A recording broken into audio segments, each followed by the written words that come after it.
عروہ بن زبیر نے کہا حضرت عائشہ رضی اللہ تعالیٰ عنہ نے انہیں حدیث بیان کی کہ رسول اللہ صلی اللہ علیہ وسلم نے اپنی صاحبزادی حضرت فاطمہ رضی اللہ تعالیٰ عنہ کو بلایا اور ان کو رازداری سے سرگوشی کرتے ہوئے کوئی بات کہی تو حضرت فاطمہ رضی اللہ تعالیٰ عنہ رو پڑی۔ آپ صلی اللہ علیہ وسلم نے پھر ان کو رازداری سے کوئی بات کہی تو وہ ہنسنے لگی۔ حضرت عائشہ رضی اللہ تعالیٰ عنہ نے کہا میں نے حضرت فاطمہ رضی اللہ تعالیٰ عنہ سے کہا یہ کیا بات تھی جو رسول اللہ صلی اللہ علیہ وسلم نے آپ کو رازداری سے کہی اور آپ رو پڑی؟ پھر دوبارہ رازداری سے بات کی تو ہنس دی۔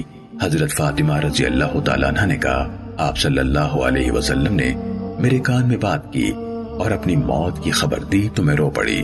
پھر دوسری بار میرے کان میں بات کی اور مجھے بتایا کہ ان کے گھر والوں میں سے پہلی میں ہوں گی جو ان سے جا ملوں گی تو میں ہنس دی۔ صحیح مسلم حدیث نمبر 6312۔